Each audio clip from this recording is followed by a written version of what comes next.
हर्षन,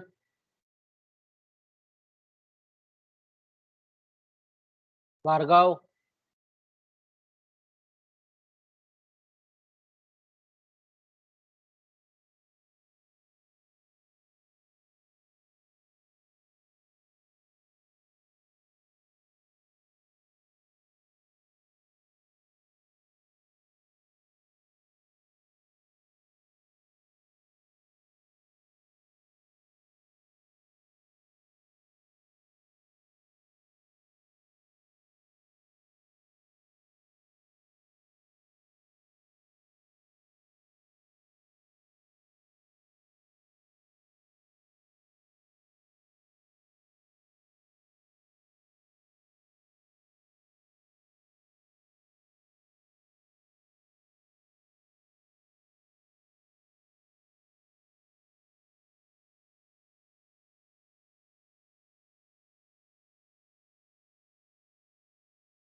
भाई हर्षन, भार्गव, तारू जरा माइक ऑन करता भाई।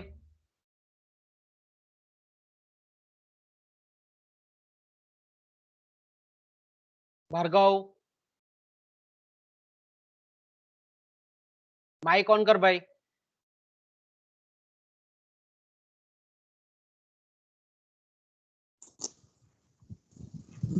भाई आवाज संभળાય છે?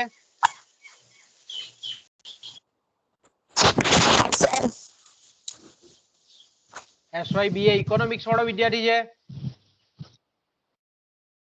હા. ઓકે. ભાર્ગવ,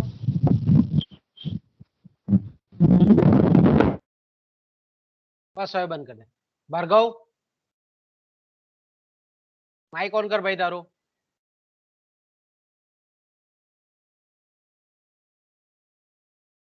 જ્યોત્સના,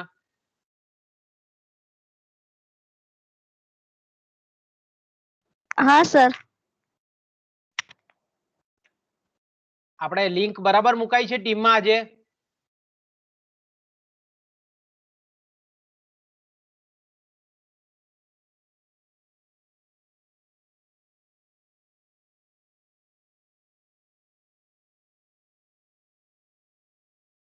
પિયુષ,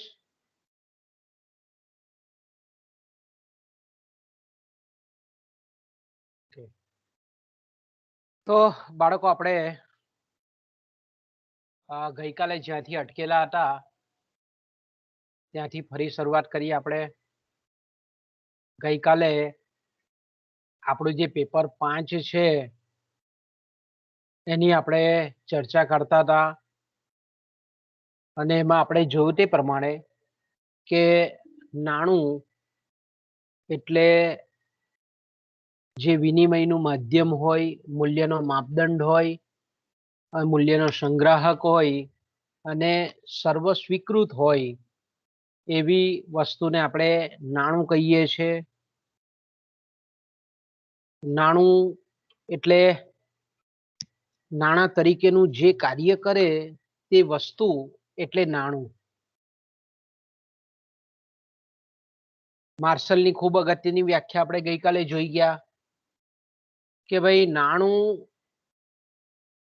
એટલે એવી વસ્તુ કે કોઈ પણ વ્યક્તિ કોઈ પણ સ્થળે કોઈ પણ સંજોગોમાં કોઈ પણ પરિસ્થિતિમાં કોઈ પણ જાતની શંકા કુશંકા કર્યા વગર, કોઈ પણ જાતની ખાસ તપાસ કર્યા વગર કોઈ પણ સ્થળે કોઈ પણ સમયે વસ્તુઓ કે સેવાઓ ખરીદવા કે ખર્ચની ચૂકવણી કરવા માટે જે વસ્તુઓનો ઉપયોગ કરતી હોય અને એ વસ્તુનો લોકો સર્વ સ્વીકાર કરતા હોય તો તેવી વસ્તુને નાણું કહેવામાં આવે છે.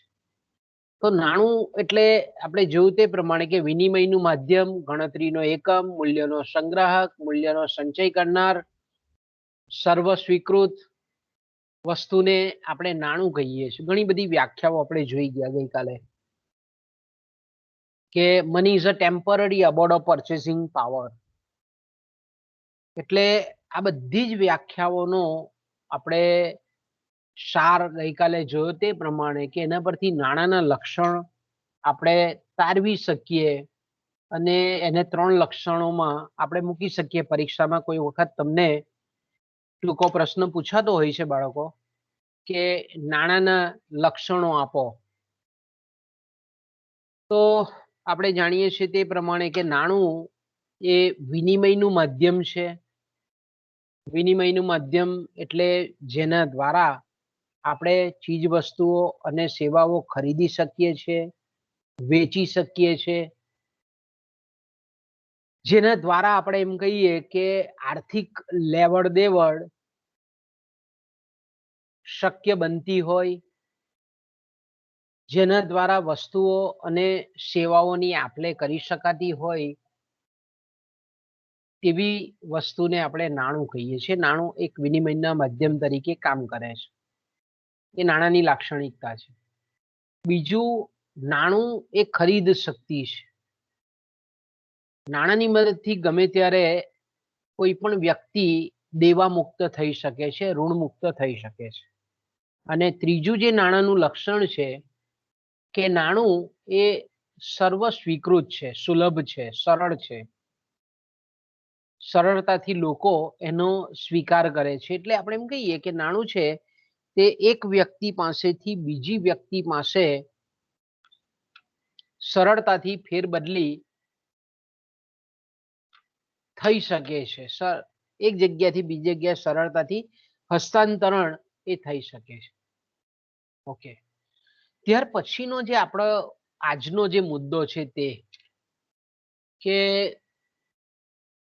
આપણે જે ચર્ચા આજે કરવાની છે તે શબ્દ વારંવાર તમને પણ ભવિષ્યમાં પણ ઉપયોગમાં લેવાનો થશે. નાણું અને અવેજ નાણું. નાણું અને અવેજ નાણું, અથવા તો એને નાણું અને સદ્રશ્ય નાણું એવો શબ્દ પ્રયોગ પણ વાપરી શકીએ. નાણું અને સદ્રશ્ય નાણું. ઇંગ્લિશમાં એને જો આપણે કહેવું હોય તો મની એન્ડ નિયર મની. એને શું કહેવાય? Money and near money. તો સામાન્ય રીતે આપણે એમ કહીએ કે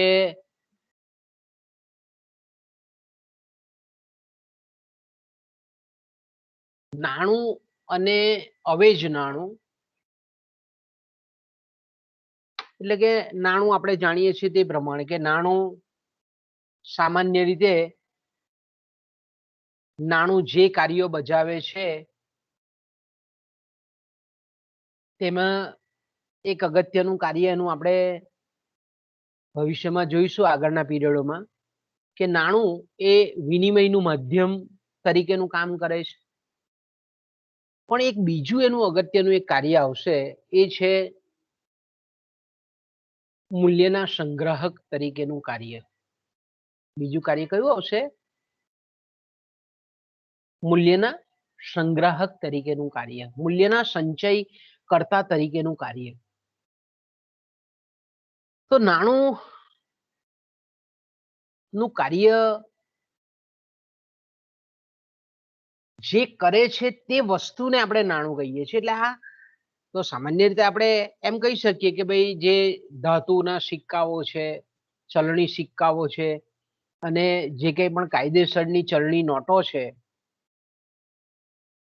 એ આપણે સામાન્ય રીતે વિનિમયના હેતુસર એનો આપણે ઉપયોગ કરીએ છીએ.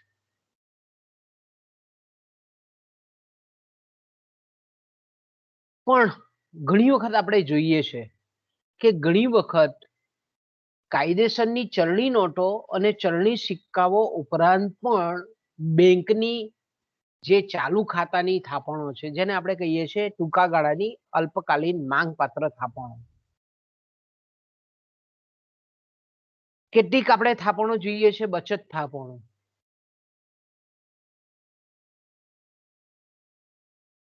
વિનિમય પત્રો, કંપનીના શેર છે, જામીનગીરીઓ છે.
તો બાળકો કહેવાનો મતલબ એ છે મારો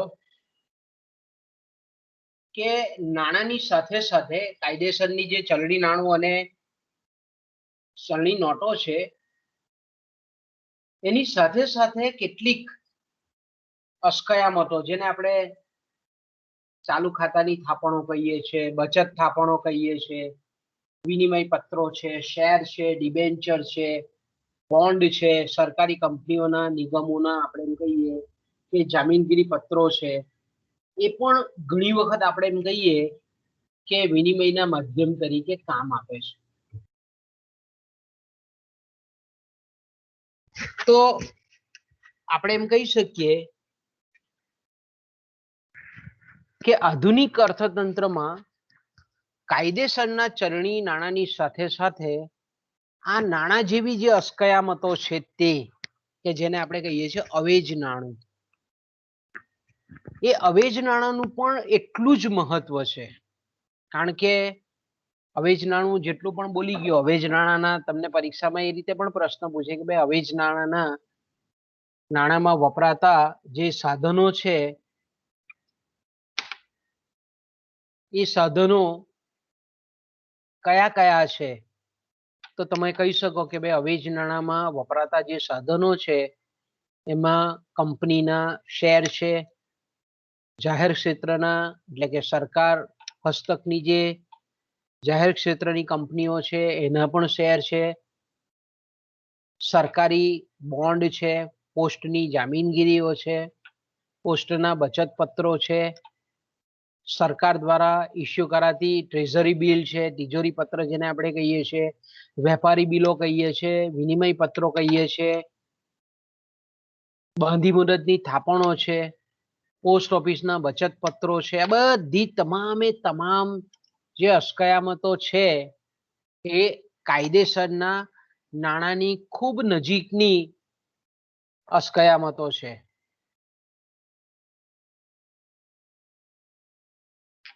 તો આવી જે અસ્કયામતો છે જેને આપણે નાણાકીય અસ્કયામતો કહીએ છીએ અને ફાઇનાન્શિયલ એસેટ્સ ઇંગ્લિશમાં આપણે કહીએ છીએ. તો આ જે ફાઇનાન્શિયલી એસેટ છે એ સદ્રશ્ય નાણાંનું કામ બજાવે છે, અવેજ નાણાંનું કામ બજાવે છે. તો આપણે એમ કહીએ કે બંને વિનિમયના માધ્યમ તરીકે બંનેનો ઉપયોગ કરી શકાય છે, પણ જેટલું સરળતાથી નાણું સ્વીકાર્ય છે એટલી સરળતાથી, એટલી સુલભતાથી આ અન્ય જે અવેજ નાણાંના સાધનો છે એ અવેજ નાણાંની જે અસ્કયામતો છે એ એટલી સરળતાથી, તરલતાથી સ્વીકારાતી નથી.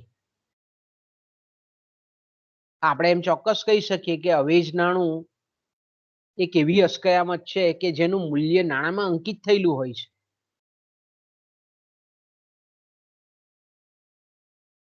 એને આપણે અસ્કયામત કહીએ છીએ. કેમ અસ્કયામત કહીએ છીએ? કારણ કે જે વસ્તુ કે સાધનની અંદર મૂલ્યનો સ્ટોર થયેલો હોય, મૂલ્ય સંગ્રહાયેલું હોય, તો તેને આપણે અસ્કયામત કહીએ છીએ.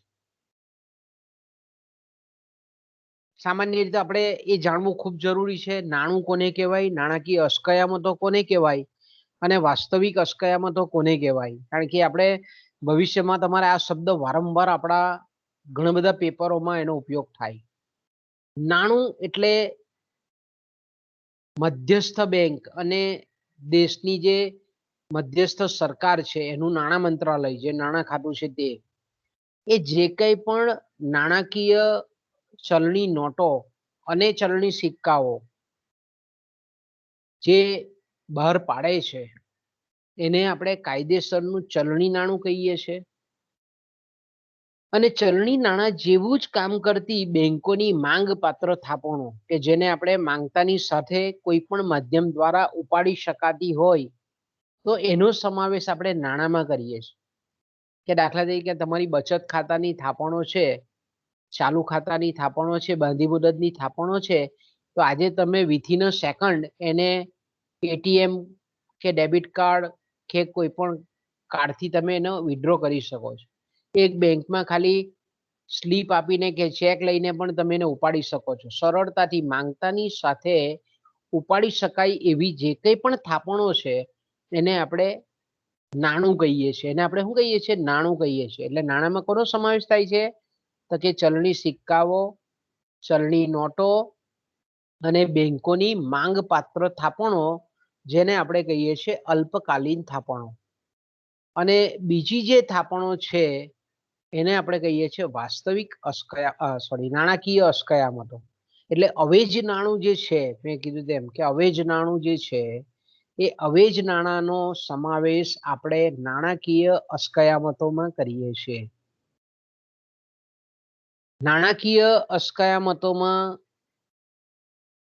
હુંડી છે, ચેક છે, વિનિમય પત્રો છે, જામીનગીરીઓ છે, પોસ્ટલ ઓર્ડર છે, પોસ્ટના બચત પત્રો છે, ફાઇનાન્શિયલ કંપનીના કોઈક એવી જામીનગીરીઓ છે, દાખલા તરીકે સરદાર સરોવર નિગમના બોન્ડ છે, કિસાન વિકાસ પત્ર છે. આ બધી જે આપણે એમ કહીએ કે જામીનગીરીઓ છે તેને આપણે નાણાકીય અસ્કયામત કહીએ છીએ. જો નાણું જુદું છે, નાણાકીય અસ્કયામત જુદી છે. આ નાણાકીય અસ્કયામતો જે છે તેને આપણે વાસ્તવમાં અવેજ નાણું કહીએ છીએ, જેને આપણે સદ્રશ્ય નાણું કહીએ છીએ. ઇંગ્લિશમાં એને આપણે નિયર મની તરીકે ઓળખીએ છીએ. ઓકે. જ્યારે વાસ્તવિક અસ્કયામતોની જો આપણે વાત કરીએ તો વાસ્તવિક અસ્કયામતોમાં દાખલા તરીકે જમીન છે, પછી મકાન છે, જેને આપણે સ્થાવર અને જંગમ મિલકત કહીએ છીએ ને, કારખાનું છે, યંત્રો છે, મશીનો છે, મશીનોના છૂટા ભાગો છે, કાચો માલ સામાન છે, કિંમતી ધાતુઓ છે, કિંમતી ધાતુમાંથી બનાવેલા ઘરેણાઓ છે, પશુ સંપત્તિ છે. દાખલા તરીકે કોઈને ત્યાં 10 ગાય કે ભેંસ હોય તો એ આપણે એમ કહીએ એને વાસ્તવિક અસ્કયામત કહીએ છીએ. તો આ જે અસ્કયામતો છે તેને આપણે રિયલ એસ્ટેટ કહીએ છીએ, વાસ્તવિક અસ્કયામતો કહીએ છીએ.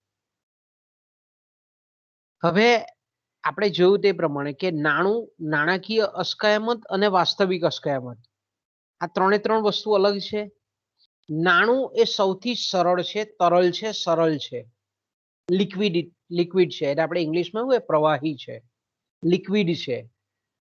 નાણાંનો સ્વીકાર ગમે તે સમયે, ગમે ત્યારે, ગમે તે સંજોગોમાં કોઈ પણ માણસ ખરીદી એટલે લઈ લે છે, સર્વસ્વીકૃત છે.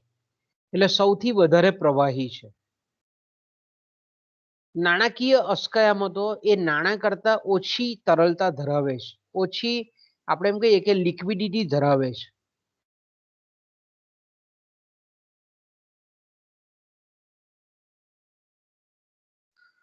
જ્યારે આપણે એમ કહીએ કે વાસ્તવિક અસ્કયામતો છે તે અપ્રવાહી છે, ઓછી તરલતા નથી ધરાવતી, બહુ ઓછી ધરાવે તો બી કેવું છે, પ્રવાહિતાનો ગુણ બહુ ઓછો હોય છે, અથવા હોતો જ નથી આપણે એમ કહીએ તો ચાલે. તો આપણે એમ કહીએ કે આ પ્રવાહિતા જે શબ્દ છે, તરલતા છે, લિક્વિડિટી છે, તે એકચ્યુઅલમાં વાસ્તવમાં છે શું? તો આપણે એમ કહીએ કે સામાન્ય રીતે આ જે તરલતા છે અથવા તો પ્રવાહિતા છે એને જાણવું હોય તો કઈ રીતે જાણી શકીએ? તો કે એને બે રીતે જાણી શકાય કે ભાઈ કોઈ પણ અસ્કયામત છે એ નાણું હોય, નાણાકીય અસ્કયામત કે વાસ્તવિક અસ્કયામત હોય, એનો કેટલો ઝડપથી લોકો સ્વીકાર કરે છે. એટલે સ્વીકારની જે ઝડપ છે એ એક માપદંડ છે એનો. બીજું આપણે કહીએ છીએ કે કોઈ પણ અસ્કયામત પ્રવાહી છે કે કેમ તે જાણવા માટે એનું મૂલ્ય જે છે એની કિંમત છે તે ઘટી જવી જોઈએ નહીં, એમાં એના મૂલ્યમાં સ્થિરતાપણું હોવું જોઈએ. એની વેલ્યુ કેવી હોવી જોઈએ? સ્થિર હોવી જોઈએ. એમાં બહુ બદલાવ આવવો જોઈએ નહીં. તો આપણે એમ કહીએ કે લોકો દ્વારા થતી સ્વીકારની ઝડપ એટલે તરત સ્વીકારી લેતા હોય, અને બીજું જે વસ્તુ સ્વીકારાતી હોય એનું મૂલ્ય પણ સ્થિર રહેતું હોવું જોઈએ. આ બે કસોટીના સંદર્ભમાં આપણે એમ કહી શકીએ કે નાણું જે છે, ચલણી નોટો, સિક્કાઓ અને બેંકોની માંગપાત્ર થાપણો એ કેવી છે? એકદમ તરલ છે, સૌથી વધારે પ્રવાહી છે, સૌથી વધારે લિક્વિડિટી ધરાવે છે. જ્યારે નાણાકીય અસ્કયામતોની પ્રવાહિતા કેવી છે? ઓછી છે. નાણાકીય અસ્કયામતોની લિક્વિડિટી કેવી છે? તો કે એકદમ ઓછી છે. જ્યારે વાસ્તવિક અસ્કયામતો કેવી છે? અપ્રવાહી છે. વાસ્તવિક અસ્કયામતો એક તરત આપણે એમ કહીએ કે એકબીજા પાસે, દાખલા તરીકે તમારે કોઈને દેવું હોય, ધારો કે આપણે કોઈ વ્યક્તિ પાસેથી 50,000 રૂપિયા લીધા હોય ઓછીના, અને સમય થાય ત્યારે આપણે આપવાનો થાય, અને આપણે એમ કહીએ કે ભાઈ 50,000 મારી પાસે નાણાં તરીકે રોકડા નથી, તો એક કામ કર, અમારી ગાય છે તે લઈ જાય, એટલે આપણે 50,000ની ગાય આપણું દેવું ની ચુકવણી થઈ જાય. તો સામેવાળો વ્યક્તિ શું કહે કે ના પાડે કે ભાઈ મારે તારી ગાય જોઈતી નથી, એ ભલે 50,000ની જગ્યાએ 1,00,000 રૂપિયાની કિંમતની હોય, તો પણ એ શું કે ના પાડે, સ્વીકારવાની ના જ પાડે કે ભાઈ ના, મારી ગાય નથી જોઈતી, મને જ્યારે પૈસા આવે ત્યારે તું આપજે. તો આપણે એમ કહીએ કે વાસ્તવિક અસ્કયામતો બી કેવી છે? અપ્રવાહી છે. આપણે કોઈ પણ વ્યક્તિને જ્યારે કંઈક આપણે દેવાની ચૂકવણી કરવાની હોય તો તેવા સંજોગોમાં લોકો આવી રિયલ એસ્ટેટ ઓછી લે, વાસ્તવિક અસ્કયામતો ઓછો સ્વીકાર કરે. આ નાણાકીય અસ્કયામતો અમુક સંજોગોમાં સ્વીકારી લે કે ભાઈ કોઈ કંપનીના શેર હોય, તો આપણે એમ કહીએ કે એના બદલામાં કોઈ વ્યક્તિ લઈ લે કે ભાઈ ચાલ તું મારા નામ પર આટલા ટ્રાન્સફર કરાવી દેજે આટલા, તો એ કદાચ સ્વીકાર્ય બને. નાણું તો તરત જ સ્વીકારી લે કે તરત લાવો ભાઈ, ચાલો આપણે દેવાની મુક્ત થઈ જઈએ, અને સામેવાળો તરત આપી દે એટલે જે લેણદાર વ્યક્તિ છે એ દેવાથી મુક્ત થઈ જાય, એટલે જે દેવું આપેલું તેનાથી. તો આપણે એમ કહી શકીએ કે લોકો દ્વારા જે સ્વીકાર થાય છે એની ઝડપ કેટલી છે, અને જે વસ્તુ, જે અસ્કયામતનું મૂલ્ય પ્રમાણમાં સમયાંતરે સમયગાળા દરમિયાન સ્થિર રહેતું હોય, તો એને આપણે સામાન્ય રીતે પ્રવાહી અસ્કયામત છે એમ આપણે કહી શકીએ. ઓકે, તો સામાન્ય રીતે આપણે એમ કહીએ કે નાણું અને અવેજ નાણું જે છે તેનો કેટલોક તફાવત બહુ મહત્વનો છે.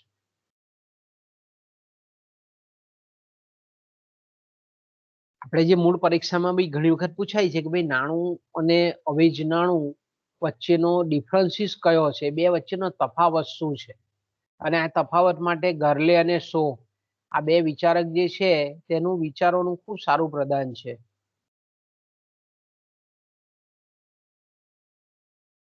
ગરલે અને સો એવું કહે છે કે પ્રાથમિક જે જામીનગીરીઓ છે એ પ્રાથમિક જામીનગીરીઓ ખાસ કરીને વાસ્તવિક અસ્કયામતોનું પ્રતિનિધિત્વ કરતી હોય છે. અને એની સામે આપણે એમ કહીએ કે વેપારી બેંકો જે છે તે ધિરાણ આપે છે. હવે પ્રાથમિક જે જામીનગીરીઓ છે ખાસ કરીને, એટલે એનો કેટલો કહેવાનો ગરલે અને સોનો એનો મૂળ વિચાર કેવો હતો કે ભાઈ નાણાકીય અસ્કયામતો છે તેને બે વિભાગમાં વહેંચી શકાય છે. નાણાકીય જે અસ્કયામતો છે, ફરી પાછું નાણાકીય અસ્કયામતો એટલે હું, તો કે અવેજ નાણું જેને આપણે કહીએ છીએ. અવેજ નાણું એટલે હું, તો કે ચેક છે, હુંડી છે, વિનિમય પત્રો છે, બચત પત્રો છે, પોસ્ટલ ઓર્ડર છે, સરકારી જામીનગીરીઓ છે, આ બધા જે છે તેને આપણે નાણાકીય અસ્કયામતો કહીએ છીએ. હવે નાણાકીય અસ્કયામતોના બે પ્રકાર પડે છે, પ્રાથમિક જામીનગીરીઓ અને પરોક્ષ જામીનગીરીઓ. એટલે ગરલે અને સો બે વિચારકો છે, અર્થશાસ્ત્રીઓ છે. ગરલે અને સો એવું કહે છે કે પ્રાથમિક જામીનગીરીઓ નહીં, પરંતુ પરોક્ષ જે જામીનગીરીઓ છે તે વાસ્તવમાં અવેજ નાણું છે. પરોક્ષ જે જામીનગીરીઓ છે તે અવેજ નાણું છે. એટલે પરીક્ષામાં વળી કોઈ તમે એમસીક્યુ ની પરીક્ષા આપતા હોય તેમાં તમને પૂછે કે ગરલે અને સોના અભિપ્રાય પ્રમાણે કઈ જામીનગીરીઓ અવેજ નાણાં તરીકે વર્તે છે, તો તરત તમારે કહેવાનું કે ભાઈ પરોક્ષ જે જામીનગીરીઓ છે એ અવેજ નાણાં તરીકે કામગીરી બજાવે છે.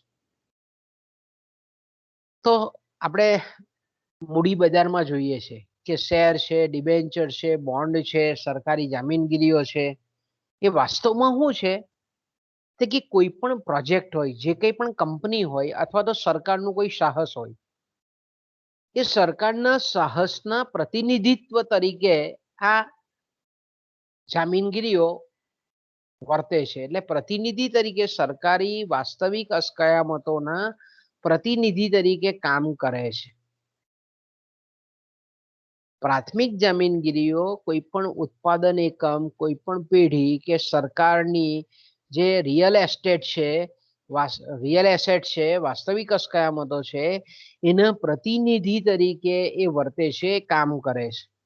અને બેંકો પણ શું કરે છે, નાણાકીય સંસ્થાઓ છે, બેંકો છે, ફાઇનાન્શિયલ કંપનીઓ છે, એ લોકો આ જે પ્રાથમિક જામીનગીરીઓ છે એને તારણ પર મૂકે, એટલે ગીરવે મૂકે, એને ગીરવે લઈ લે.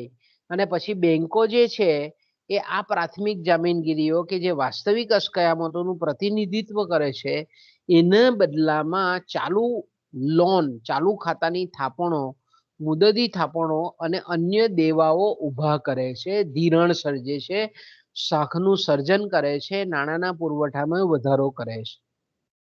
એટલે આપણે એમ કહી શકીએ કે નાણાકીય સંસ્થાઓ, વ્યાપારી બેંકો, સહકારી બેંકો, ખાનગી ક્ષેત્રની બેંકો, ધિરાણ આપતી સંસ્થાઓ, આવી જે પ્રાથમિક જામીનગીરીઓ છે એની સામે જે દેવા ઊભા કરે છે તેને ગરલે અને સો નામના જે વિચારક છે એ પરોક્ષ જામીનગીરીઓ કહે છે. તો આપણે એમ કહીએ કે પ્રાથમિક જામીનગીરીઓ કરતા આ જે પરોક્ષ જામીનગીરીઓ કે જે બેંકોની શાખ સર્જનનું પરિણામ છે, એટલે જેને આપણે અલ્પકાલીન થાપણો કહીએ છીએ, જેને માંગપાત્ર થાપણો કહીએ છીએ, એ પ્રાથમિક જામીનગીરીઓ કરતા વધારે પ્રવાહી તત્વ ધરાવે છે, વધારે લિક્વિડ છે, સરળતાથી લોકો એનો સ્વીકાર કરે છે અને એનું મૂલ્ય પણ પ્રમાણમાં વધારે સ્થિર રહે છે. માટે ગરલે અને સો એવું કહે છે કે આ પરોક્ષ જામીનગીરીઓ છે તે કેવી છે, વધારે પ્રવાહી છે. કે આગળ જઈએ આપણે, નાણું અને અવેજ નાણાં વચ્ચેનો જે મેઇન ડિફરન્સીસ છે, તે તફાવત છે, તે પરીક્ષામાં તમને એન્યુઅલ એક્ઝામમાં, યુનિવર્સિટી એક્ઝામમાં પરીક્ષામાં તમને પૂછે છે કે ભાઈ નાણું અને અવેજ નાણાં વચ્ચેનો શું બેઝિકલી તફાવત છે, અથવા તો નાણાં અને અવેજ નાણાં વચ્ચે ની તુલના કરો, સમીક્ષા કરો, ઇવેલ્યુશન કરો, કોઈ પણ શબ્દનો પ્રયોગ કરે. તો કે નાણું એ વિનિમયનું માધ્યમ અને સામાન્ય સ્વીકૃતિના ગુણો ધરાવે છે, જ્યારે અવેજ નાણું આપણે એમ કહીએ કે સ્વયં ડાયરેક્ટ ચુકવણીનું સાધન નથી. મેં કીધું ને કે દાખલા તરીકે મારે કોઈક વ્યક્તિ પાસેથી પૈસા લેવાના છે, તે વ્યક્તિ મને પૈસાની જગ્યાએ, નાણાંની જગ્યાએ જો કોઈ કંપનીના શેર આપે તો હું પણ એક વખત બિંગ એજ્યુકેટેડ પર્સન હું પણ વિચારું કે યાર છોડને, હવે શેરનું કારણ કે મૂલ્ય બહુ સ્થિર નહીં રહે, શેરના ભાવો ઘટતા વધતા હોય, તો મોટે ભાગે શું કરીએ છીએ આપણે, અવેજ નાણું સ્વયં ચુકવણીનું સાધન નથી. આપણે એવું કહીએ કે કામ કરતું ભાઈ, એ શેર વેચી અને બાદલામાં પૈસા જે આવે તે મને આપી દઈએ. એટલે અવેજ નાણું એ સ્વયં ચુકવણીનું સાધન નથી, તેને પહેલા આપણે નાણાંમાં રૂપાંતરિત કરવું પડે, કારણ કે એનું નાણાંમાં મૂલ્ય અંકિત હોય છે. 100 રૂપિયાનો શેર, 500 રૂપિયાનું બચત પત્ર, બરાબર. આપણે બેંકમાં જઈએ કે પોસ્ટમાં જઈએ તો આપણે એમ કહીએ કે અલગ અલગ મૂલ્યના હોય છે. તો પહેલા નાણાંમાં પરિવર્તિત કરવું પડે અને ત્યાર પછી એનો ચુકવણીના સાધન તરીકે સ્વયં ઉપયોગ કરી શકાય, પછી ઉપયોગ થાય. ડાયરેક્ટ સીધો જે નાણું આપણે એમ કહીએ કે નાણાં દ્વારા વસ્તુઓની સેવાઓની આપલે થાય, એવું અહીંયા બનતું નથી. પહેલા એને નાણાંમાં કન્વર્ઝન કરવું પડે, પછી એનો ઉપયોગ કરી શકાય. આ પહેલો તફાવત. બીજું છે, સામાન્ય રીતે નાણાંનો સંદર્ભ. જ્યારે આપણે નાણું શબ્દ વાપરીએ છીએ ત્યારે ચલણી નોટો, ચલણી સિક્કાઓ અને બેંકોની માંગપાત્ર થાપણ, આ ત્રણે ત્રણનો ઉલ્લેખ થાય છે. ખાલી નાણું એટલે તમારા ખિસ્સામાં ચલણી નોટો છે તે નહીં, પણ તમારા બેંકની બચત ખાતામાં કે બાંધી મુદતના ખાતામાં કે ચાલુ ખાતામાં પડેલી થાપણોને પણ આપણે નાણું કહીએ છીએ. જ્યારે અવેજ નાણાંમાં એટલે નાણાંમાં નોટો, ચલણી નોટો, ચલણી સિક્કાઓ અને બેંકોની માંગપાત્ર થાપણો આનો આપણે સમાવેશ કરીએ છીએ. જ્યારે અવેજ નાણાંમાં બાંધી મુદતની થાપણો, ફિક્સ ડિપોઝિટ જે આપણે કહીએ છીએ તે અમુક સમયના અંતે આપણે ઉપાડી શકાય એવી થાપણો. પણ હવે જો કે એવું નથી, હવે તો આપણે ભલે 2 વર્ષ માટે આપણે બાંધી મુદતની થાપણો મૂકી હોય, પણ આપણે જ્યારે પૈસાની જરૂર હોય ત્યારે એને અધવચ્ચે પણ ઉપાડી શકીએ. હવે આ બધા જ્યારે બુક્સો લખાયેલી હતી ત્યારે બહુ જૂના સમયમાં લખાયેલી બુકો છે. બાંધી મુદતની થાપણોને અત્યારે આપણે અલ્પકાલીન થાપણોમાં મૂકી શકીએ, માંગપાત્ર થાપણોમાં મૂકી શકીએ. કારણ કે ફિક્સ ડિપોઝિટને તોડવી હોય તો આપણે ઘરે બેઠા તોડાવી શકીએ. એને જો ઈ ફોર્મમાં આપણે બાંધી મુદતની થાપણો મૂકેલી હોય તો આપણે મોબાઈલ એના બેંકના એપ્લિકેશન દ્વારા પણ એને આપણે રૂપાંતરિત કરી શકીએ છીએ. ઓકે, એટલે બાંધી મુદતની થાપણોને પણ આપણે અવેજ નાણાં કરતા નાણાંમાં આપણે સમાવેશ કરી શકીએ અત્યારના સંજોગોમાં, કારણ કે ઉપાડી શકાય છે સરળતાથી. એ જ રીતે આપણે એમ કહીએ કે બચત પત્રો છે, વિનિમય પત્રો છે, જેને આપણે બિલ ઓફ એક્સચેન્જ કહીએ છીએ, વેપારી પત્રો છે, સરકારના બોન્ડ છે, શેર છે, જામીનગીરી છે, ડિબેન્ચર છે, કેટલીક ડિવિડન્ડ આપતી સ્કીમો છે. એ જ રીતે આપણે એમ કહીએ કે આઈસીઆઈસી છે, એચડીએફસી છે, આવી બધી કંપનીઓના, ખાનગી કંપનીઓના, સરકારના મ્યુચ્યુઅલ ફંડો છે, મ્યુચ્યુઅલ ફંડો પણ આમાં આવી શકે. આ બધા કેવા છે? અવેજ નાણાંઓ છે. વેપારી બિલો, ટ્રાવેલર્સ ચેક, ટ્રેઝરી બિલ, આ બધી નાણાકીય અસ્કયામતોનો એમાં સમાવેશ કરવામાં આવે છે. બીજું આપણે જાણીએ છીએ તે પ્રમાણે કે નાણું એ 100% પ્રવાહિતાનો ગુણ ધરાવે છે. ચુકવણીના સાધન તરીકે સામાન્ય રીતે સ્વીકૃતિ ધરાવે છે, જ્યારે અવેજ નાણાંમાં સંપૂર્ણ તરલતાનો આપણને અભાવ જોવા મળે છે. નાણું એ 100% તરલ છે, ચુકવણીના સાધન તરીકે સામાન્ય સ્વીકૃતિ ધરાવે છે, જ્યારે અવેજ નાણાંમાં સંપૂર્ણ, જેને કહીએ ને પૂર્ણ કક્ષાની જે પ્રવાહિતા જોવા મળે છે એનો આપણને અભાવ જોવા મળે છે. તો આ પણ એક બેઝિકલી તફાવત છે. બીજો ખૂબ અગત્યનો તફાવત છે કે નાણું એટલે કે ચલણી નોટો અને સિક્કાઓ આપણે જો ખિસ્સામાં રાખીએ અથવા તો ઘરની તિજોરીમાં મૂકીએ તો એના પર કોઈ વ્યાજની આવક પ્રાપ્ત થતી નથી. આપણે બેંકોમાં પણ મૂકીએ છીએ બચત ખાતાઓમાં, બરાબર, તો વ્યાજની આવક કેવી છે? બહુ નોમિનલ હોય, 2 કે 3% હોય, એટલે નહીવત જેવી ગણાય. જ્યારે અવેજ નાણું જે છે, અવેજ નાણું હાથ પર રાખીએ તો આપણને કંઈક આવક મળે છે.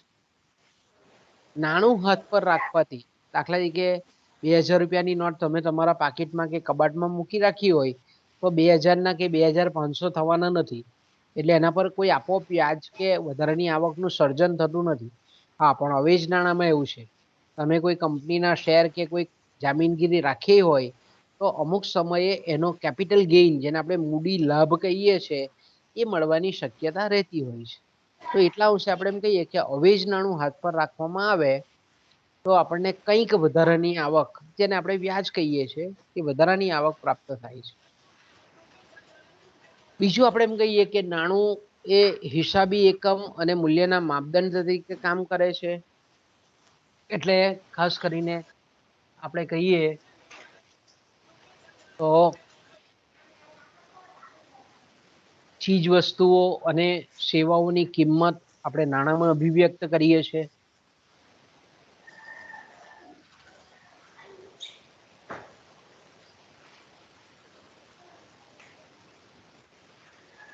જ્યારે અવેજ નાણાંમાં, અવેજ નાણું છે તે આવું કોઈ ફંક્શન એનું નથી, એવું કોઈ કાર્ય નથી.